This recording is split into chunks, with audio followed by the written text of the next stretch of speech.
اس کہانی کے بارے میں ایک بات عرض کرنا ضروری ہے کہ یہ کہانی 80% حقیقت پر مبنی ہے۔ اس کے کچھ کردار اب بھی حیات ہیں اور کسی نہ کسی انداز میں بہرحال جی رہے ہیں۔ اس میں آپ کو وہ سب کچھ ملے گا جو آپ چاہتے ہیں۔ چنار گڑھ کے جس پراسرار قلعے کے گرد یہ کہانی گھومتی ہے وہ آج بھی اپنی جگہ قائم ہے۔ ننکا اس قدر خبیث اور شیطانی قوتوں کا مالک تھا کہ چنار گڑھ کے بزرگ آج بھی اس کا نام سن کر لرز جاتے ہیں۔ آئیے چلتے ہیں کہانی کے اگلے حصے کی طرف۔ شرافت حسین تیزی سے قدم اٹھاتے ڈرائنگ روم میں گئے، پھر ایک صوفے پر نیم دراز ہو کر آنکھیں بند کر لی۔ مقتول بچے کا چہرہ رہ رہ کر ان کے تصور میں اجاگر ہو رہا تھا۔ وہ بڑی الجھنوں میں گرفتار تھے۔ ان کے ذہن میں ایک سوال بار بار ابھر رہا تھا۔ خوابگاہ میں بستر پر نظر آنے والا بچہ کیا محض ان کی نظر کا فریب تھا، یا قدرت آہستہ آہستہ ان کے ضمیر کو جھنجھوڑ کر انہیں ان کی غلطی کا احساس دلا رہی تھی؟ بابا رحیم حسب معمول نماز سے فارغ ہونے کے بعد چٹائی پر بیٹھے دیوار سے ٹیک لگائے آنکھیں بند کیے تسبیح پر کسی وظیفے میں مصروف تھے، جب ہنری دبے قدموں اندر داخل ہوا اور بڑی خاموشی سے ایک جانب آلتی پالتی مار کر بیٹھ گیا۔ اس کے چہرے پر الجھن اور بے چینی کے ملے جلے تاثرات نظر آ رہے تھے۔ وہ خالص انگریز تھا۔ چنار گڑھ میں اس کی حیثیت کسی بھی اعلیٰ آفیسر سے کم تر نہیں تھی، لیکن اس وقت وہ بڑے مظلوم اور لاچار نظر آ رہا تھا۔ کبھی اس نے بابا رحیم کے آستانے کی تعمیر روکنے کی خاطر اپنے بہترین آدمیوں کو سخت تاکید کرنے کے بعد تعینات کیا تھا، لیکن اس وقت وہ بذات خود مجسم عقیدت مند نظر آ رہا تھا۔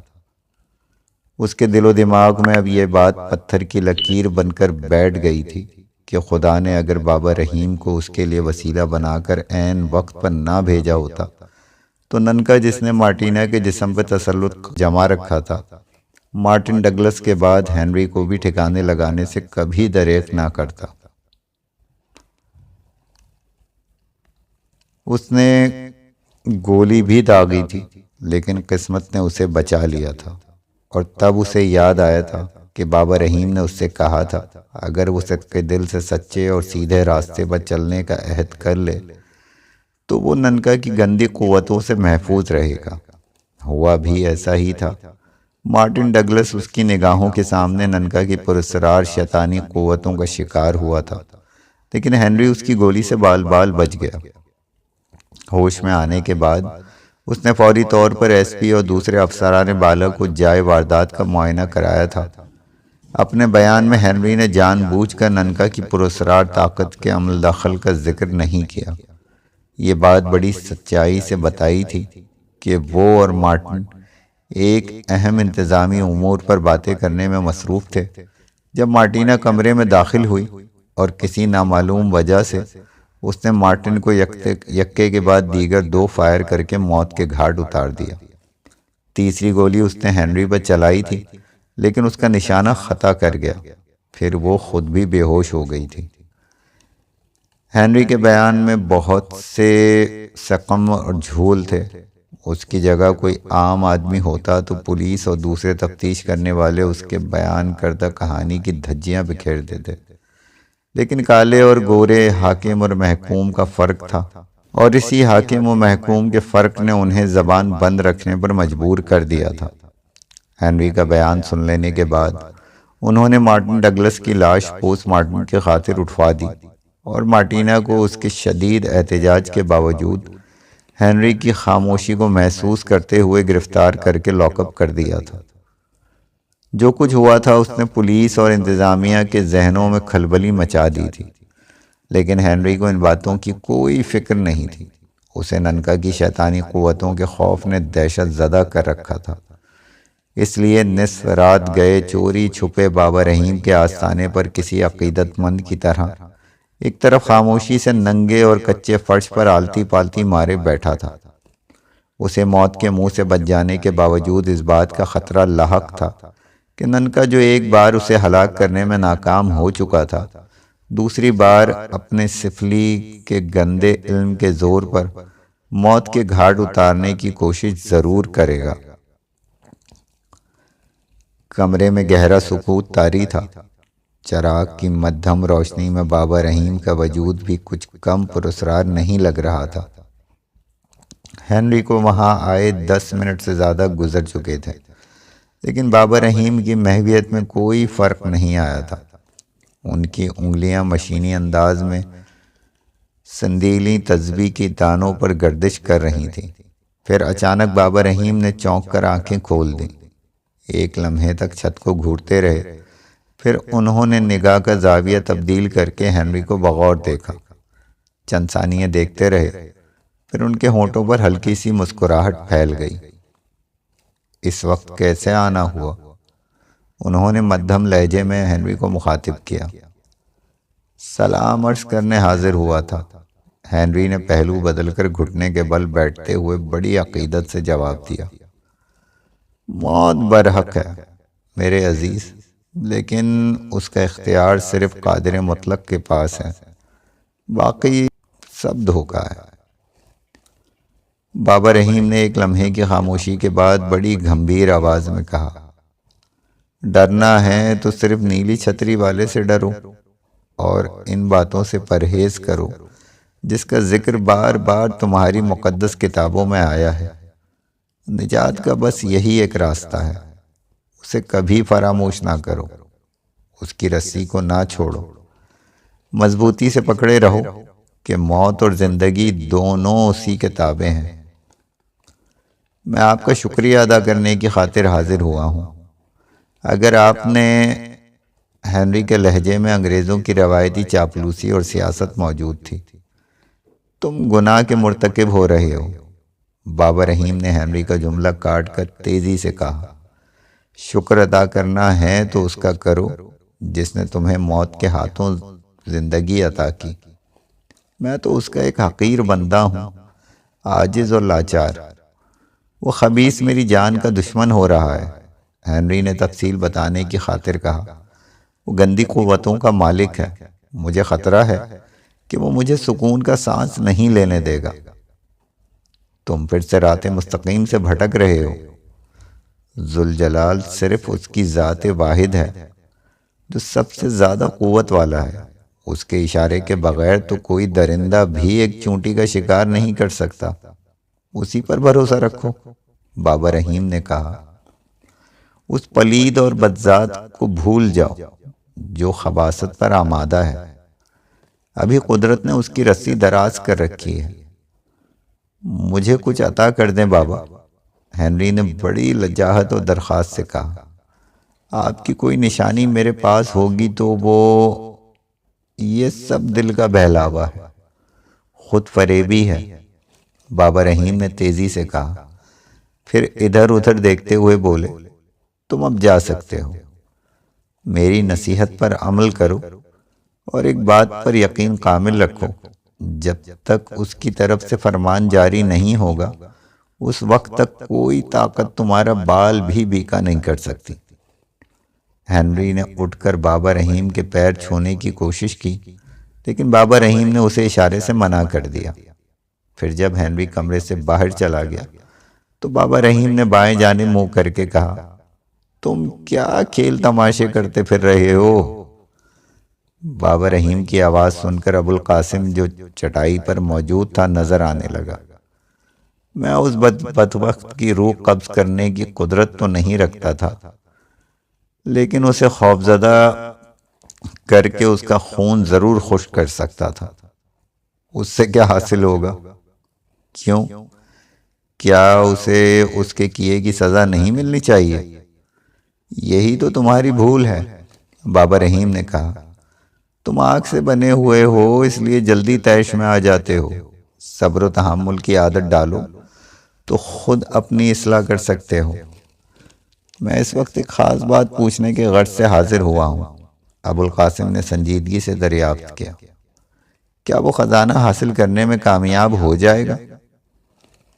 قدرت کی مرضی پر منحصر ہے، میں کیا کہہ سکتا ہوں؟ بابا رحیم نے انکساری سے جواب دیا۔ میرا اندازہ اگر غلط نہیں ہے تو آپ اس سلسلے میں کچھ بتانا نہیں چاہتے۔ ابوالقاسم کے لہجے میں شکوہ تھا۔ تم اس کی مصلحتوں کو نہیں سمجھ سکو گے ابوالقاسم۔ میں نے یہ بات تمہیں پہلے بھی متعدد بار سمجھانے کی کوشش کی ہے۔ بابا رحیم نے چھت کی جانب دیکھا اور ایک سرد آہ بھری۔ اس کی پکڑ کا انداز بھی نرالا ہوتا ہے۔ وہ چاہے تو معاف بھی کر سکتا ہے۔ اس خبیث کے بارے میں اب آپ کا کیا حکم ہے؟ اس بار ابوالقاسم نے ہونٹ چباتے ہوئے کہا۔ آپ نے بروقت میرا ہاتھ نہ تھام لیا ہوتا تو ہنری پر چلائی جانے والی گولی اس کے اپنے ناپاک وجود کو ختم کر دیتی۔ خیال ہے تمہارا، بابا رحیم نے سپاٹ لہجے میں جواب دیا۔ ابھی اس کا وقت نہیں آیا۔ اسے اس کے حال پر چھوڑ دو۔ اپنی ذات کے دوسرے حصے پر زیادہ توجہ دو۔ تمہارا دوسرا رنگ زیادہ جاذب نظر اور جاندار ہے۔ اس رنگ کو اور نکھارنے کی کوشش کرو، لیکن اتنا زیادہ بھی نہیں کہ کوئی اپنے حواس ہی کھو بیٹھے، خوف و دہشت سے دیوانہ ہو جائے۔ کیا آپ قہوہ پینا پسند فرمائیں گے؟ سمجھا، بابا رحیم نے بڑے متبرانہ انداز میں مسکراتے ہوئے کہا۔ اب تم مجھے بھی باتوں میں اڑانے کی کوشش کرنے لگے ہو۔ ابوالقاسم نے کوئی جواب نہیں دیا۔ ہوا میں ہاتھ بلند کر کے کسی نادیدہ شے کو پکڑا تو وہ قہوے کی ٹرے کی صورت میں نظر آنے لگی۔ بابا رحیم بڑی شفقت اور محبت بھری نظروں سے ابوالقاسم کو دیکھنے لگے، جو سر جھکائے قہوہ پیالیوں میں انڈیل رہا تھا۔ مارٹن ڈگلس کی حسین اور نوجوان بیوی فلورا اس وقت اپنی خوابگاہ میں بڑی بے چینی سے ٹہل رہی تھی۔ شب خوابی کے لباس نے اس کے شعلہ بدن کو تراش خراش کر کچھ اور اجاگر کر دیا تھا۔ وہ بلا کی خوبصورت اور حسین لگ رہی تھی، بے پناہ کشش رکھتی تھی، مگر خلاف توقع اس کی بڑی بڑی غلافی آنکھوں سے اس وقت الجھن اور بوکھلاہٹ کے ملے جلے تاثرات نظر آ رہے تھے۔ تیسرا پیک تیار کر کے اس نے ایک لمبا گھونٹ بھرا، پھر دوبارہ دبیس قالین پر ٹہلنے لگی۔ مارٹن 24 گھنٹے گزر جانے کے باوجود ابھی تک گھر واپس نہیں لوٹا تھا۔ اسے مارٹن سے بہت زیادہ دلچسپی نہیں تھی، لیکن وہ بہرحال اس کا شوہر تھا۔ اس سے ٹوٹ کر محبت کرتا تھا، اور سب سے بڑی بات یہ تھی کہ فلورا کی اطلاع کے مطابق پولیس کے محکمے میں ہونے کے باوجود وہ ابھی تک زر زن اور زمین کے چکر سے دور تھا۔ اس نے کبھی فلورا کی کسی خواہش کو رد نہیں کیا تھا۔ اس سے پیشتر ایسا اتفاق کبھی نہیں ہوا تھا کہ وہ فلورا کو بغیر بتائے اس طرح 24 گھنٹوں کے لیے گھر سے دور رہا ہو۔ لہٰذا بیوی ہونے کی حیثیت سے فلورا کی پریشانی بجا نہیں تھی۔ اسے جھنجھلاہٹ اس بات کی تھی کہ مارٹن نے ان 24 گھنٹوں میں ایک بار بھی فون کر کے اسے اپنی خیریت سے آگاہ نہیں کیا تھا۔ اس الجھن کے سبب مارٹن کی پولیس کی ملازمت تھی۔ اسے معلوم تھا کہ ہنری کی نظر عنایت کی وجہ سے مارٹن کی ترقی عمل میں آئی تھی، جس کی وجہ سے پولیس کے محکمے میں مارٹن کے کچھ دشمن بھی پیدا ہو گئے تھے۔ ہنری ہی کی وجہ سے کسی نے مارٹن کی ترقی کے خلاف کوئی احتجاج بھی نہیں کیا تھا، لیکن مارٹن کے اس طرح اچانک غائب ہو جانے سے فلورا کے ذہن میں بے شمار شبہات ابھر رہے تھے۔ مارٹن کے سلسلے میں معلومات کرنے کی خاطر وہ وقفے سے 3 بار پولیس چوکی فون کر چکی تھی، لیکن دوسری طرف سے کوئی معقول جواب نہیں ملا تھا۔ ہر بار یہی بتایا جا رہا تھا کہ مارٹن ایک فون کال ریسیو کرنے کے بعد کسی سے کچھ بتائے بغیر تنہا تھانے سے رخصت ہوا تھا۔ صرف ڈیوٹی آفیسر سے اس نے اتنا ضرور کہا تھا کہ وہ ایک ضروری کام سے جا رہا ہے، لیکن اس کی واپسی میں دیر نہیں ہوگی۔ لیکن 24 گھنٹے بیت جانے کے بعد بھی نہ تو اس نے تھانے فون کر کے کسی سے رابطہ قائم کرنے کی کوشش کی تھی، نہ ہی فلورا کو اپنی مصروفیت کے بارے میں آگاہ کیا تھا۔ رات کے 9 بجے تک وہ کھانے کے کمرے میں مارٹن کا انتظار کرتی رہی، پھر اپنی خوابگاہ میں آ کر اس نے آخری بار تھانے فون کیا، لیکن اسے کوئی معقول جواب نہیں ملا۔ فون ریسیو کرنے والے نے یہی کہا تھا کہ مارٹن نے اس وقت تک تھانے سے کوئی رابطہ قائم نہیں کیا ہے۔ فلورا کا پروگرام اس وقت مارٹن کے ساتھ ایک سالگرہ پارٹی میں جانے کا تھا۔ وہ مارٹن کی عدم موجودگی میں بھی جا سکتی تھی، لیکن موڈ خراب ہو جانے کے سبب اس نے اپنا ارادہ ملتوی کر دیا۔ نائٹ گاؤن پہننے کے بعد وہ سونے کے ارادے سے بستر پر لیٹ گئی۔ اس کا ذہن بدستور مارٹن کے سلسلے میں الجھ رہا تھا۔ اس نے طے کر رکھا تھا کہ واپسی پر مارٹن کو آڑے ہاتھوں ضرور لے گی، جس نے اس کا سارا پروگرام چوپٹ کر دیا۔ 10:30 تک وہ نرم و گرم بستر پر کروٹیں بدلتی رہی۔ پھر اسے مارٹن کے کسی متوقع دشمن کا خیال آیا تو وہ اٹھ کر دوبارہ بے چینی سے ٹہلنے لگی۔ یہ پہلا اتفاق تھا جب اسے مارٹن کی طرف سے تشویش لاحق ہو رہی تھی۔ غم غلط کرنے کی خاطر اس نے شراب کا سہارا لیا، لیکن اس کی الجھن کم ہونے کے بجائے بتدریج بڑھتی گئی۔ تیسرے پیک کا ایک گھونٹ حلق کے نیچے اتارنے کے بعد وہ تھک کر بیٹھ گئی۔ پھر یکلخت اس کے ذہن میں ہنری کا خیال ابھرا۔ مارٹن کہیں بھی ہو، اس کی اطلاع کم از کم ہنری کو ضرور ہوگی، فلورا نے سوچا۔ پھر وہ تیزی سے فون کی جانب لپکی اور ہنری کا نمبر ڈائل کرنے لگی۔ اس نے طے کر لیا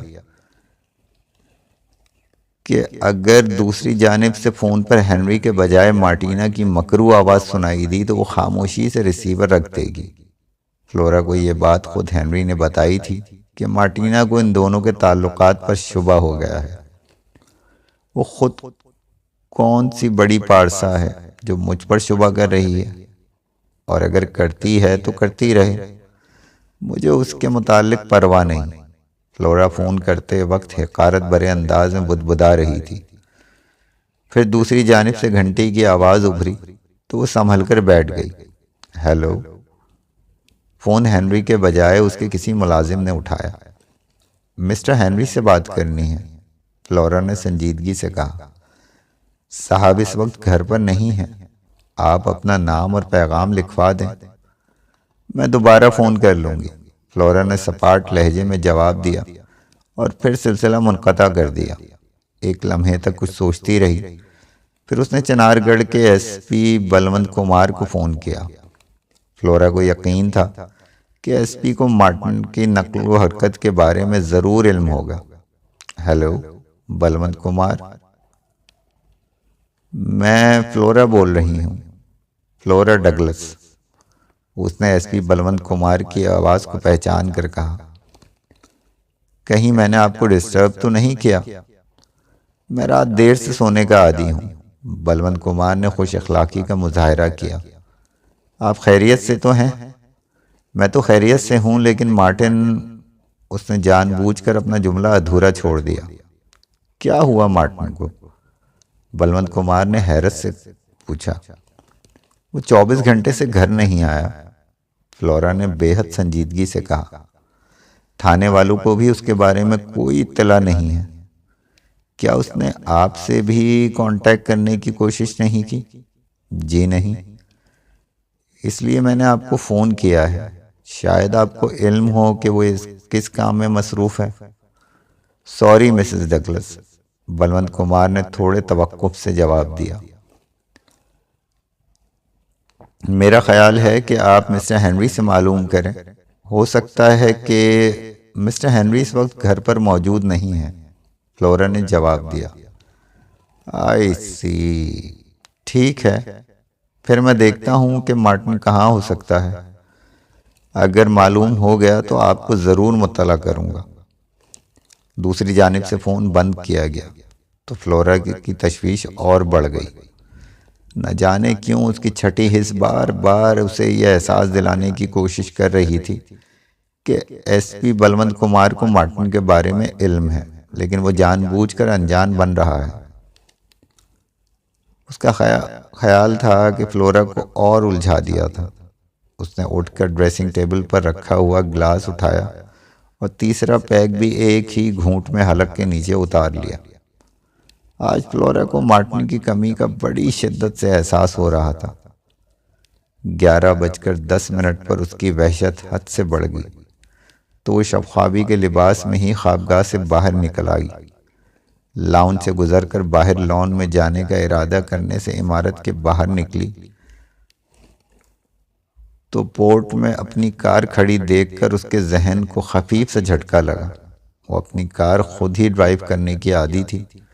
اسے اچھی طرح یاد تھا کہ شام کو وہ اپنی ایک سہیلی سے مل کر واپس لوٹی تھی تو اس نے گاڑی کو حسب عادت گیراج میں کھڑا کیا تھا، پھر معمول کے مطابق ٹہلتی ہوئی گھر میں داخل ہو گئی تھی۔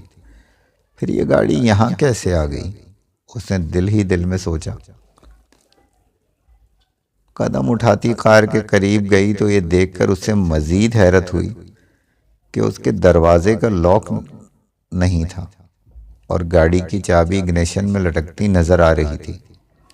ایک لمحے تک وہ اپنے ذہن پر زور دیتی رہی، پھر غیر اختیاری طور پر آگے بڑھ کر دروازہ کھول کر ڈرائیونگ سیٹ پر بیٹھ گئی۔ چابی گھما کر اس نے انجن سٹارٹ کیا اور اس کے ذہن میں یہی خیال ابھرا تھا کہ شاید وہ جلد بازی میں گاڑی کو گیراج میں کھڑا کرنا بھول گئی تھی، غالباً اسی وجہ سے کہ اسے مارٹن کے ساتھ سالگرہ پارٹی میں جانا تھا۔ مگر اب جب کہ مارٹن کا کوئی اتا پتہ نہیں تھا تو اس نے یہی بہتر سمجھا کہ گاڑی کو گیراج میں کھڑا کر دینا بہتر ہوگا۔ گیٹ پر کھڑے ہوئے مسلح چوکیدار نے پھاٹک کھول کر فلورا کو سلام کیا۔ فلورا نے حسب عادت گردن کی خفیف جنبش سے سلام کا جواب دیا اور تیزی سے پھاٹک سے گزر کر سڑک پر آ گئی۔ اس کے ذہن میں اب صرف اور صرف مارٹن ڈگلس کا خیال گونج رہا تھا۔ وہ پوری توجہ سے اسی کے بارے میں سوچ رہی تھی۔ اس کے ہاتھ محتاط انداز میں اسٹیئرنگ پر کنٹرول کر رہے تھے اور نظر کے سامنے سڑک پر جمی ہوئی تھی۔ تقریباً 45 منٹ تک وہ خاصی تیز رفتاری سے گاڑی چلا رہی تھی۔ پھر آبادی سے دور نکل آنے کے بعد اس نے گاڑی کو ایک ویران علاقے میں پارک کیا اور نیچے اتر کر اس سمت قدم اٹھانے لگی جدھر تھوڑے تھوڑے فاصلے پر جھاڑیوں کے درمیان پرانے اور ٹوٹے پھوٹے مندر گھوپ اندھیرے میں پراسرار بھوت پریت کی طرح نظر آ رہے تھے۔ فلورا کے چلنے کا انداز بتا رہا تھا جیسے وہ خواب بیداری کی کیفیت سے دوچار ہے۔ اس کی دراز پلکیں جھپکے بغیر پگڈنڈی نما راستے پر مرکوز تھیں اور وہ محتاط انداز میں چھوٹے چھوٹے قدم اٹھاتی آگے بڑھ رہی تھی۔ کچھ دیر بعد وہ ایک بڑے مندر کے قریب پہنچ کر رک گئی جس کے سال خوردہ دروازے پر ایک ناگ کی شبیہ کندہ تھی۔ ایک لمحے تک کھلی کھلی ویران نظروں سے ناگ کی شبیہ کو تکتی رہی، پھر اس نے ہاتھ بڑھا کر دروازے کو اندر کی سمت دھکیلا۔ وہ چرچراہٹ کی آواز پیدا کرتا ہوا کھل گیا۔ سامنے ایک شیش ناگ کا بت نظر آ رہا تھا جو پھن کاڑے بیٹھا تھا۔ بت کے دونوں اطراف 2 مٹی کے دیے روشن تھے جن کی کپکپاتی ہوئی روشنی دیوار پر پڑ رہی تھی اور ڈراؤنے سائے تخلیق کر رہی تھی۔ فلورا خواب بیداری کے انداز میں قدم اٹھاتی شیشناگ کے بت کے قریب جا کر رک گئی۔ اس وقت تاریکی سے ایک انسانی ہیولہ نمودار ہو کر فلورا کی جانب بڑھنے لگا۔ تاریکی سے نکل کر وہ روشنی میں آیا تو اس کے سیاہ چہرے کے نقوش واضح ہونے لگے۔ وہ ننکا کے سوا کوئی اور نہیں تھا۔ اپنی تمام تر خباثتوں کے ساتھ وہ فلورا کے قریب پہنچ کر رک گیا۔ اس کی بڑی بڑی سرخ آنکھوں میں شیطانی قوتیں رقص کر رہی تھیں۔ غلیظ اور بدے ہونٹوں پر فاتحانہ مسکراہٹ کھیل رہی تھی۔ وہ للچائی ہوئی نظروں سے فلورا کے جسم کے ہیجان انگیز نشیب و فراز کو دیکھ رہا تھا، لیکن فلورا ہر بات سے بے نیاز شیشناگ کے خوفناک بت کو اس طرح پھٹی پھٹی نظروں سے دیکھ رہی تھی جیسے اس کی تمام تر توجہ کسی ایک نقطے پر مرکوز ہو کر تھم گئی ہو۔ پھر ننکا کی سرسراتی مدھم آواز مندر کے اندر گونجی، دیوی فلورا، اپنے سپنوں کی دنیا سے باہر آ کر اپنے اس سیوک کی طرف دیکھ۔ ننکا نے بڑی روانی سے انگریزی زبان میں کہا۔ اس کی آواز سن کر فلورا ہڑبڑا کر ہوش میں آ گئی۔ پھر اسے ماحول کا اندازہ ہوا تو اس کے حلق سے گھٹی گھٹی چیخ نکل گئی۔ رات کے سناٹے میں دور تک پھیلتی ہوئی چلی گئی۔ خوف کے احساس سے سینے کا زیر و بم تیز ہو گیا۔ اس کا حسن اور قیامت خیز بن گیا۔ وہ تیزی سے پیچھے ہٹتی ہوئی دیوار سے جا لگی۔ ننکا اسے عجیب نظروں سے تک رہا تھا۔ فلورا ایک ثانیہ تک خوفزدہ نظروں سے ماحول کا جائزہ لیتی رہی۔ پھر اس کی نظر ننکا کے گندے وجود پر پڑی تو اس طرح چونکی جیسے کوئی ہولناک خواب دیکھ رہی ہو۔ گھبراؤ مت دیوی فلورا، ننکا نے سنجیدگی سے کہا۔ تم قسمت کی دھنی ہو جو شیش ناگ مہاراج نے تمہارے شریر کی سندرتا کو پسند کیا ہے۔ تم ناپاک اور گندے انسان، فلورا نے حقارت سے ننکا کو گھورتے ہوئے کہا، تمہاری اتنی جرأت کیسے ہوئی کہ تم نے میری طرف آنکھ اٹھا کر دیکھا؟ کیا تم نہیں جانتے میں کون ہوں؟ میں اگر مارٹن ڈگلس کو معلوم ہو جائے کہ مارٹن ڈگلس بیچارہ، ننکا نے ایک شیطانی قہقہہ بلند کیا اور پھر فلورا کے قریب جا کر بولا، مارٹن اس دھرتی سے آسمان کی طرف سدھار گیا ہے۔ ہو سکتا ہے کہ اس کی آتما اس سمے بھی تمہارے سندر شریر کے آس پاس کہیں منڈلا رہی ہو، لیکن اب وہ تمہارے کسی کام نہیں آ سکے گا۔ اسے بھول جاؤ دیوی فلورا۔ بکو مت، فلورا نے جھلا کر کہا، میں کوئی دیوی نہیں ہوں۔ اور تم مجھے یہاں کیوں لائے ہو؟ کیا تم نے میرے کسی ملازم کو کہہ کر اس کے ذریعے بے ہوش کر کے کوئی دوائی میری شراب کی بوتل میں؟ میرا نام ننکا ہے سندری، ننکا نے بڑی مدھم اور کھردری آواز میں کہا، میری شکتی بہت زیادہ ہے، میں ہر ناممکن کو ممکن بنا سکتا ہوں۔ اپنی مثال لے لو،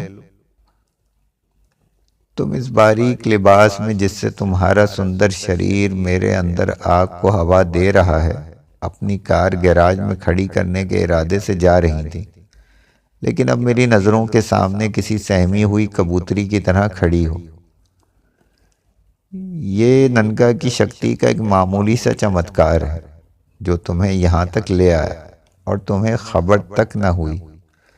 ننکا کے یاد دلانے پر فلورا کو مارٹن کے سلسلے میں ہونے والی تشویش کا خیال آیا تو حیرت سے اچھل پڑی۔ وہ حقیقتاً گاڑی کو گیراج میں پارک کرنے کے ارادے سے اس میں بیٹھی تھی، لیکن اس کے بعد وہ کس طرح اس ویرانے میں شیش ناگ کے مندر تک پہنچی، یہ بات اس کے فرشتوں کو بھی معلوم نہیں ہوئی۔ کسی انجانے خوف سے فلورا کا نازک جسم لرز اٹھا۔ اس نے ننکا کی شیطانی قوتوں کے بارے میں بہت ساری ناقابل یقین باتیں سن رکھی تھیں۔ ایک بار مارٹن نے بھی دبی زبان میں اس سے یہی مشورہ دیا تھا کہ وہ ننکا کے منحوس سائے سے بھی خود کو دور رکھنے کی کوشش کرے۔ ننکا کی عیاشی اور کمینگی کے بارے میں بھی وہ متعدد کہانیاں سن چکی تھی، لیکن اس وقت ننکا کے خلاف کوئی اقدام کر گزرنے سے قاصر تھی۔ اس ویرانے میں اگر وہ اپنی پوری قوت سے بھی کسی کو مدد کے لیے پکارتی تو اس کی آواز صدا بصحرائی معلوم ہوتی۔ تو کیا ننکا اپنے گندے اور بدبودار اور بے ہنگم جسم اور اپنے نفرت انگیز وجود کے ساتھ اس کے خوبصورت اور حسین جسم کو روند کر پامال کرنے کی کوشش کرے گا اور اسے مجبوراً اس کی خواہشات کی تکمیل تک اپنے دل پر جبر کر کے اسے برداشت کرنا پڑے گا؟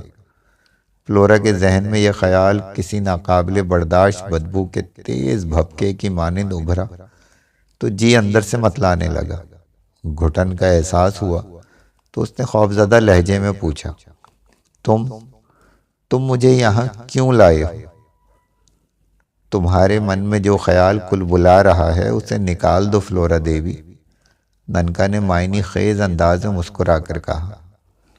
تمہیں میں نے شیش ناگ مہاراج کو خوش کرنے کے لیے پسند کیا ہے، اس لیے اب تمہارا یہ سندر شریر کیول ناگ دیوتا کی امانت بن چکا ہے۔ ننکا تمہیں صرف دیکھ سکتا ہے، دیکھ کر سسکاری بھر سکتا ہے، پرنتو تمہارے کومل شریر کو ہاتھ نہیں لگا سکتا۔ تم نے مارٹن کے بارے میں کیا کہا تھا؟ وہ فلورا نے کچھ یاد کر کے پوچھا۔ اس کے چہرے پر بدستور خوف کے بادل منڈلا رہے تھے۔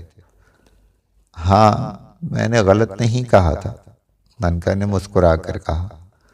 وہ اب اس دھرتی پر نہیں ہے، مر چکا ہے۔ اسے کس نے مارا؟ فلورا نے تیزی سے سوال کیا۔ اب یہ جان کر کیا کرو گی دیوی؟ جو ہونا تھا وہ ہو چکا، کیا سمے پلٹ کر نہیں آتا؟ تم، فلورا نے اسے نفرت بھری نظروں سے گھورا، تم جھوٹ بول رہے ہو۔ سمے بیت رہا ہے دیوی، ننکا نے فلورا کی بات نظر انداز کرتے ہوئے کہا۔ پرارتھنا کرو کہ شیش ناگ مہاراج تمہاری سندر بھیٹ کو سویکار کر لیں۔ فلورا اس بار ہذیانی انداز میں چیخی۔ وہ بھیٹ کا مطلب سمجھتی تھی، اس لیے ننکا کو گھورتے ہوئے بولی، تم ایسا نہیں کر سکتے۔ ایسا ضرور ہوگا، ننکا سرسراتے ہوئے انداز میں بولا۔ پھر اس نے اپنے لباس سے ایک تیز دھار خنجر نکال کر فلورا کی سمت بڑھتے ہوئے کہا، تم اگر خوشی خوشی اپنے ہاتھوں اپنا بلیدان پیش کرو گی تو ہو سکتا ہے تمہیں کسی ناگن کے روپ میں ایک نیا جیون دان مل جائے، لیکن اگر مجھے تمہاری بلی دینی پڑی تو نہیں، ایسا کچھ نہیں ہوگا، فلورا نے تڑپ کر جواب دیا۔ پھر وہ پلٹ کر دروازے کی طرف پاگلوں کی طرح بھاگنا چاہتی تھی، لیکن اپنی جگہ کسمسا کر رہ گئی۔ کسی نادیدہ شیطانی قوت نے اس کے قدم جکڑ رکھے تھے۔ اس نے پلٹ کر ننکا کی سمت خوفزدہ نظروں سے دیکھا، جس کی آنکھوں میں شیطانی قوتیں پراسرار رقص کر رہی تھیں۔ وہ ٹکٹکی باندھے بڑے سنجیدگی سے فلورا کو گھور رہا تھا۔ دونوں کی نگاہیں چار ہوئیں تو فلورا کو یوں محسوس ہوا جیسے اس کا جسم تیزی سے ہلنا شروع ہو گیا ہے۔ اس کے ذہن میں جو آندھیاں چل رہی تھیں وہ یکلخت ٹھنڈی ہواؤں میں تبدیل ہو گئیں۔ خوف کا احساس غنودگی کی کیفیت میں بدل گیا۔ وہ نہ چاہنے کے باوجود بھی ننکا کی طرف دیکھتی رہی۔ اس کی آنکھوں کے سحر میں گم ہوتی چلی گئی۔ دل کی دھڑکنوں میں اعتدال آنے لگا۔ پھر ننکا کی ٹھوس مگر سرد آواز اس کے ذہن میں گونجی، فلورا دیوی، شیش ناگ مہاراج کے چرنوں میں تمہاری بھیٹ کا سمے ہو چکا ہے۔ اپنے سندر شریر کو کپڑوں کی قید سے آزاد کر دو۔ فلورا نے اس بار کوئی احتجاج نہیں کیا۔ کسی معمول کی طرح اس نے ننکا کے کہنے پر اپنے شبخوابی کا لباس اتار پھینکا۔ اب آگے بڑھو فلورا دیوی، شیش ناگ مہاراج کے شریر سے لپٹ جاؤ، کسی سندر ناگن کی طرح۔ جب تک میں تمہیں دوبارہ آواز نہ دوں تم ناگ دیوتا کے جسم سے دور نہیں ہوں گی۔ تم قسمت کی دھنی ہو جو ناگ مہاراج نے تمہارے شریر سے ملاپ سے انکار نہیں کیا۔ فلورا نے اس بار بھی ننکا کی بات پر کسی سعادت مند طالب علم کی طرح عمل کیا۔ چھوٹے چھوٹے قدم اٹھاتی آگے بڑھی۔ شیش ناگ کے بت کے قریب جا کر اس نے دونوں ہاتھ پھیلائے اور بڑے جذباتی انداز میں بت سے لپٹ گئی۔ ہاتھوں کا حصار تنگ کرنے کے بعد اس نے اپنے دونوں پاؤں بھی بت کے گرد لپیٹ لیے اور جنونی انداز میں اسے چومنے لگی۔ ننکا چند قدم کے فاصلے پر کھڑا تھا۔ اس کے ہونٹ اب مشینی انداز میں کسی منتر کا جاپ کر رہے تھے، لیکن کوئی آواز پیدا نہیں ہو رہی تھی۔ فلورا دیوانوں کی طرح شیش ناگ کے بت سے لپٹی ہوئی حرکت کر رہی تھی۔ اچانک دیے کی روشنی بڑی تیزی سے کپکپانا شروع ہو گئی۔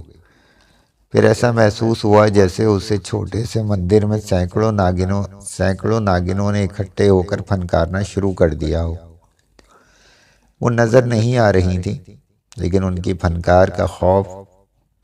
فنکار کی خوفناک آوازیں صاف طور پر سنائی دے رہی تھیں۔ ننکا کی آنکھیں خوشی سے چمکنے لگیں۔ وہ خنجر والا ہاتھ بلند کر کے آگے بڑھا اور اس نے اس کے چمکدار پھل دستے تک فلورا کے بائیں کندھے پر گردن کے اندر اتار دیا۔ خون کا فوارہ بلند ہوا تو ننکا نے خنجر باہر نکال کر گردن پر دوسری جانب بھرپور وار کیا۔ فلورا کے جسم کو دوسرا جھٹکا لگا لیکن کوئی چیخ بلند نہیں ہوئی۔ شاید ننکا نے اپنے کسی گندے عمل سے اس کی آواز باندھ دی تھی۔ فلورا کے خوبصورت جسم سے گاڑھا گاڑھا خون ابل کر اس کے اور شیشناگ کے جسم کو سرخ کر رہا تھا۔ فضا میں ناگنوں کی پھنکار نے آوازوں میں اور شدت پیدا کر دی تھی۔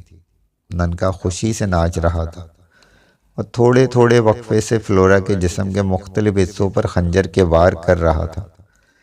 کئی بار فلورا کی گرفت شیشناگ کے بت پر کمزور پڑی، لیکن وہ آخری سانس تک موت سے جنگ کر کے بت سے لپٹے رہنے کی جدوجہد کرتی رہی، مگر جب جسم اور روح کا بندھن ٹوٹ گیا تو اس کے خون میں لتھڑا ہوا جسم لڑک کر گرد آلود فرش پر بکھر گیا۔ اس کے ساتھ ہی ناگنوں کی فنکار نے آوازیں بھی بند کر دیں۔ ننکا خوشی میں دیوانوں کی طرح بڑی دیر تک ناچتا رہا، پھر شاید اپنی کامیابی کا جشن منانے کی خاطر اس نے بھی خود کو زمین پر گرا دیا اور فرش پر بکھرے ہوئے خون پر لوٹ لگانے لگا۔ یہ کہانی یہاں ختم نہیں ہوئی ہے۔ کہانی کا اگلا حصہ جاننے کے لیے کہانی کی اگلی قسط دیکھیے۔